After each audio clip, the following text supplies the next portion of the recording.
আমার ব্যক্তিগত মত, আমি ফলতার মানুষের সঙ্গে কোনদিন খারাপ ব্যবহার করিনি। সবচেয়ে বড় জিনিস হচ্ছে আমরা বাক স্বাধীনতা ফিরে পেয়েছি। কথা বললেই মারবে। ওই তৃণমূল পার্টির গুন্ডাগিরি, ভোট দিতে দিত না। সোনার ফলতা হোক, এটাই আমার স্বপ্ন ছিল। যে আমরা কৃতদাস বেঁধেছিলাম, যা বলবে তাই শুনতে হবে। সেন্ট দিয়েছিল, সেন্ট বাইরে আসতে হাত শুকে দেখছে, এবার যার না পাচ্ছে তাকে বলছে দেখাবো। আগে কত মানুষ ভোট দেয়নি তার কোনো ঠিক নেই। আহা, কি শান্ত ফলতা, কি শান্ত ছেলে জাহাঙ্গীর। কি এমন দাওয়াই পড়লো যে ছেলের দর্শিপনায় 1 মাস আগেও ফলতায় নির্বাচনে ছিল ভয় ভীতির পরিবেশ, তা একেবারে বদলে গেল। নির্বাচনের দিন টিকিটই দেখা গেল না জাহাঙ্গীর ও তার সাঙ্গপাঙ্গদের। জাহাঙ্গীরের বাড়িতে পর্যন্ত তালা।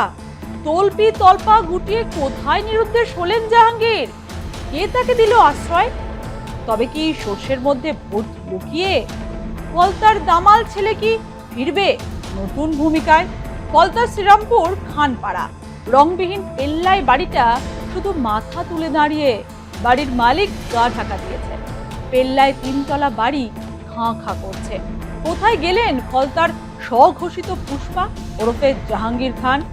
ফলতায় ভোট চলছে আর জাহাঙ্গীর নেই।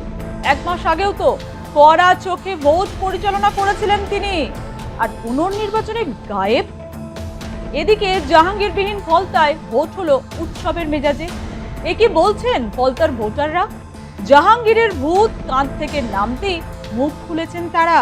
স্বাধীন বাংলায় এতদিন নাকি নিজের ইচ্ছায় ভোটের লাইনে দাঁড়াতে পারেননি তারা।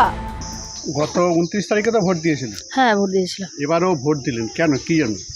না, আগের বারে তো আমাদের তো মানে থ্রেট দিয়ে তো ভোট দেওয়া হয়েছিল বাধ্যতামূলক। এবারে আমরা শান্তিপূর্ণভাবে ভোট দিয়েছি, স্বইচ্ছায়। সবচেয়ে বড় জিনিস হচ্ছে আমরা বাক স্বাধীনতা ফিরে পেয়েছি। কথা বললেই মারবে।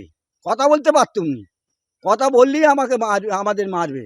এই ভয়ে ভয়ে ছিলাম। কি সেই আমরা যখন নাটক যাত্রা করেছি, কৃতদাস বই করেছিলাম, যে কৃতদাস কথাটা কি, তা সেইটা আমাদের ঘুরিয়ে এসেছিল। যে আমরা কৃতদাস বেঁধেছিলাম, যা বলবে তাই শুনতে হবে। এইরকম অবস্থার মধ্যে আমরা বাস করছিলাম। আজকে তো আমরা স্বাধীন পেয়েছি, অবশ্যই স্বাধীনতা পেয়েছি।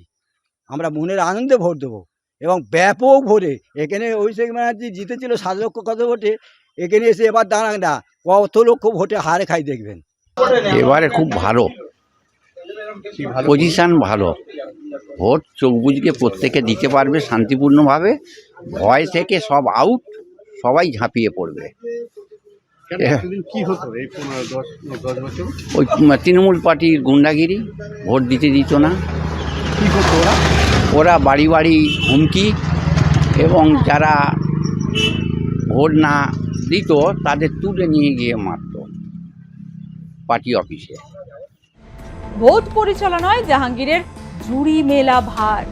শৈশবে টুকলি করার নানান গল্প ঘুরে ফেরে স্কুল কলেজের গণ্ডিতে।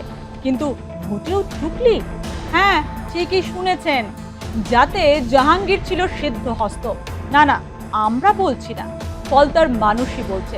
বোতামে সেলোটেপ থেকে সুগন্ধি লাগিয়ে ভোট। ভাবতে পারছেন কি কি ইউনিক আইডিয়া না? খুলে বললে গল্পটা ঠিক এই রকম। নির্দিষ্ট বোতামে স্প্রে করা থাকতো সুগন্ধি। যদি কোনো ভোটার ওই নির্দিষ্ট বোতাম না টিপতো, তার হাতে লাগতো না সুগন্ধি।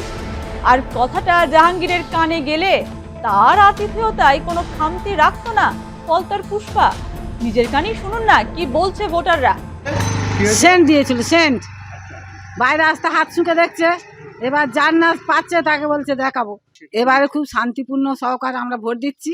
আপনারা প্রত্যেকেই দেখেছেন অনেক বুথে টেপ মারা থেকে আতর দেওয়া থেকে শুরু করে যেভাবে দুষ্কৃতীরা তাণ্ডব চালিয়েছে তৃণমূলের, আজকে তার জন্য পুনর্নির্বাচন আজকে দেখেছেন, চারিদিকে দেখবেন শান্তিপূর্ণভাবে ভোট হচ্ছে। কোনো জায়গায় ফলতায় কোনো অশান্তি নেই, গণ্ডগোল নেই। আগে মানুষ ভোট দিতে পারছে না, আজকে স্বতঃস্ফূর্তভাবে লাইন দিয়ে মানুষ ভোট দিচ্ছে, তার নিজের অধিকার দিচ্ছে। আগে কত মানুষ ভোট দেয়নি তার কোনো ঠিক নেই, এবং জোরজবস্তি ভোট দিতে হয়েছে।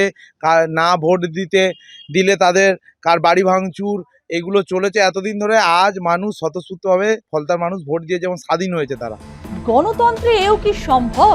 তাই জাহাঙ্গীর বিপাকে পড়তেই একে একে বেরিয়ে আসছে তার নানান কীর্তিকলাপ। অনেকেই তো প্রশ্ন ছুড়েছেন, তবে কি ডায়মন্ড হারবারে কল্পনাতীত ভোটদানের পিছনেও কি রয়েছে জাহাঙ্গীরের হাতচস? গত 29 এপ্রিল দ্বিতীয় দফার ভোটের দিন ফলতায় একাধিক বুথ থেকে ইভিএম এর বোতামে সেলোটেপ সুগন্ধি লাগিয়ে দেওয়ার মতো নজিরবিহীন কারচুপির অভিযোগ উঠেছিল।